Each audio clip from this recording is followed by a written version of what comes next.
Assalamu alaikum warahmatullahi wabarakatuh. Science okulaba ali ku Bukedde TV ne program omudala buli lwa mukaaga saa 8 mpaka saa 9 tubane tuguse ku mpewo za Bukedde TV okwogera ku nsonga eza business. Buli muntu okusinzira ku kyokola tuli ku business oba badduuko babaki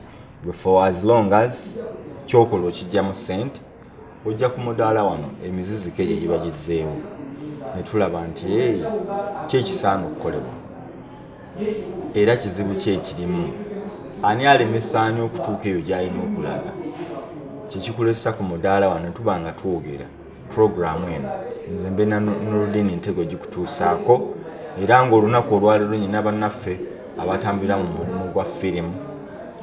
firimu mulimu abazizannya ne mbeeramu abazitunda ne mbeeramu abazoogerera saako abaziproducinga ne ab'ebibanda byennyini abaziraga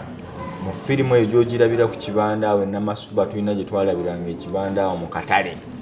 Namasuba n'okyamawo abo nabo baboogerako kaakati balinamu emiziziko mu bizinensi eno ng'emu ejjira mu mateeka kino tolina kikola gwe ate olina kukola bwoti ate kino gwe totunda kino gwe tunda kino okukola kino olina okukola bwoti bwe babitunulamu balowooza banyigirizibwa nti ebigendererwa by'abakulu abateekisa amateeka mu nkola ge bayita nti galina okugobererwa si malambulukufu abagakola tebagakola kutumbula mulimu bagakola kwekusa simanyi oba bituufu oba bikyamu mu studio nyina omukulu Bosa Sebo Bosa nsanyusa okulaba buuza ku bannayuganda n'eddoboozi ly'omwanguka era obabuulire Bosa yaani Bosa akola ki association okitegedde mu bufunze nula mu kamera then otubuulire exactly buuza ku bantu. Amanya gange bampita Geoffrey Bosa nkola n'ekitongole ekiyitibwa Wike Africa. At the same time nze acting chairman w'abatunzi ba firimu oba ekibiina ekiyitibwa UFPIDTA, Uganda Film Exhibitors, Producers, Distributors and Translators Association. Be bantu abavubuka abato percentage esinga omulimu guno gusinga kubeera mu bavubuka bato. Be bavubuka abato abasinga oluvannyuma lw'obuvuvungano bwe tubaddemu mu kunoonya emirimu. Nga bw'okimanyidde ddala nti bangi basomye naye ne degree olunaku lwaleero tutambula nazo mu nsawo. So percentage esinga ey'abavubuka bano baavaayo ne beetonderawo emirimu oluvannyuma lw'okuzuula nti waliwo ka chance okuba nti bakakozesa okuba nti beetonderawo emirimu. So percentage esinga especially the distributors be bantu abakizuula nti ku internet kuliko films omuzungu zamala okulaga wakati mu theaters ne bamala okuŋŋaanyamu ssente zaabwe oluvannyuma lw'okuŋŋaanyamu ssente zaabwe nga balaba nti kati ziweddeyo ne basalawo ne bazisuula ku mutimbagano oba gye twayise internet nti basobole okuba nti at least one kibayamba okumarketinga emirimu gyabwe by the same time era basigala nga bakuŋŋaanyamu obusente bwabwe kubanga okuziteekayo okuzijjayo abavubuka bano tebazigirayo ku bwereere okudownloadinga in actual sense okuba nti nga bamaze ozikola mu theatre bamaze ozikola eri be baziguzizza ebbanga nga liyiseewo bazireleasinga ne beziba nga kati bali free okuba nti bazijja ku internet. Kale abavubuka bano kye bakola bagenda ku internet ne bajjayo firimu zino but still era bazisasulira because basasula batya as omuzungu be bantu abali so smart nti atuula wansi ye n'anoonya enkola gy'akola ssente in so many ways. So bagenda okitunuulyanga mu Sahara Desert oba continent ya Africa batutwala okubeera more of a third world country. Kizibu nnyo okusinkana omuntu gw'ogamba nti jangu onkuguze firimu yange ogi marketing mu Africa. It's very difficult actually. Ng'eggwanga sometimes kiyinza okutubeerera ekizibu ogamba nti ng'eggwanga tujja kuyingiza nga firimu buli lunaku ezizannyibwa. So ne babaako engeri gye baavaayo nakyo ne bagamba omanyi bwe tuba nga tumaze okuŋŋaanya ssente zaffe ebbanga liweddeyo nti then tuziteekeyo abantu bano basobola ozikola ki so abaana bali bwebanga firimu tennaba kubeerwa ng'eweebwako obuvunaanyizibwa nti osobola ogijjayo ebeera eri restricted whereby tosobola gikwatako naye bwe bamala okukola sente zaabwe nga bajja releasinga nga bagita which means nti you can download the movie but before then oba tosobola gikola ki gidownloadinga so these people bagiteekayo abavubuka bano ne bagenda ne bagisasulira how as you buy data kikuyamba okubeera nti the more gyokoma okudownloadinga firimu eno ye eri akola sente ze ekitegeera kati abavubuka bano bamala ozidownloadinga then nabo ng'abagezaako okuyiiya oluvannyuma lw'obuzibu bwe bayiseemu okuba nti bayiiya emirimu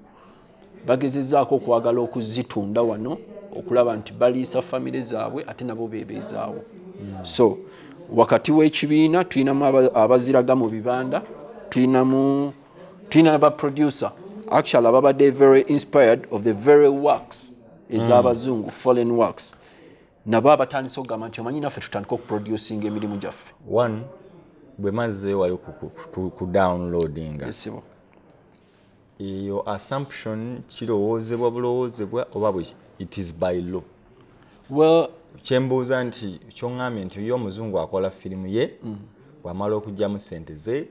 n'agiteeka ku intaneti wamala ogiteeka ku intaneti obeera free to download it kati kyembuuza ebyo biri obiteebereza nti kirabika engeri gyagiteekayo nebeera free to download nga bwe kiri oba bwe bagamba well sijja gamba nti bwe bagamba but to me I think that will be the best way to explain it the fact that right now bwebanga tanaba kumalayo sente ze agiteekako akakwakulizo ne bw'oba oyagala nnyo tosobola gikola ki osobola okugiraba naye tosobola gikola ki because abasinga kyebayogerako nti movies zino nungi ne baziteekako ku internet oba ku CD oba ki ng'alinga agamba anyone eri open ku buli muntu okulaba but you cannot redistribute it well I mean ekintu kyemmanyi first of all njagamba nti ensonga ya redistribution ogitegedde nti nkukkiriza gw'osobola okulaba naye gwe ate to own my work n'otandika okuredistributinga to other parties noze wabeera obuzibu awo. It's very true, but then at the same time we need to understand that in Africa not everyone can afford okuba nti downloading a film okuba nti agisaasaanya n'omukyala alabe kuswaziniga anti ensonga y'omuzungu ono intention ye si ya buli muntu kufuna firimu eyo era tekimuluma nti lwaki tagifunye intention ye kuba kati gwe bw'ogifuna yafuniramu wa bw'ogigaba eri ewalala because eringa defense yo si buli muntu asobola okudownloadinga ki movie eyo naye kati wano mu kudistributinga wendaba layini awo. That's very true. I mean tukitunuulire mu ngeri nyangungu. Okay. Omuntu bwa downloadinga film mu Africa ayesobola tuyina actually tujja gamba nti 10% bebesobola okudownloadinga film eyo 99% tebesobola kukola ki eba 90% abatasobola kudownloadinga film eyo percentages singa even they cannot access internet. Yeah. But at the end of the day these people are very smart nti bwayagala enkyo okweforcinga etteeka ku kintu kyatadde wayagala nnyo yenforcinga etteeka ku kintu abantu bonna kibakola ki kyebamanyi so nekiba nti ow'omukyalo omuzungu akimanyi nti wano film abaana bagidownloadinga akimanyi omuzungu akimanyi amanyi nti mu Africa film zikola ki zitambula era baziraba but at the end of the day ntera nnyo okutunulira omusajja Alex Mukulu. I like Alex Mukulu. Reasons why the way he markets his things wojjukira wano yakolanga production yemu naye marketinga kati fano tusisinkanye obuzibu naddala mu firimu y'ekina Uganda nti osisinkana nga firimu bagizanye bagiwandiise naye nga n'abatunda bennyini abatunda firimu tebamanyi muzanyi yaani star wa firimu eyo yeetambula etya yetu wano Schwarzenegger bw'aba azanye expendable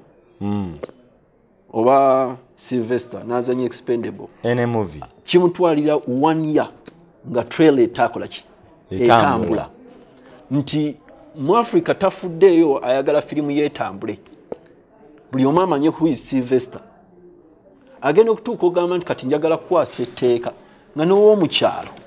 amanyi kiki kye bakwatise ki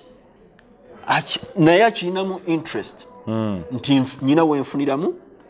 senga ntandika okikola ki nkweyanziza tuli mu programu omudaala wano ku Bukedde TV omukulu omuwulidde atuwa ku kifaananyi kya firimu engeri etundwamu wano mu ggwanga erya Uganda n'emiziziko egibaawo copyright ekola tekola omuzungu agamba ki ye bw'abaagira wali owuliddeko edduuka ali wano kampumulemu katono ate tukomewo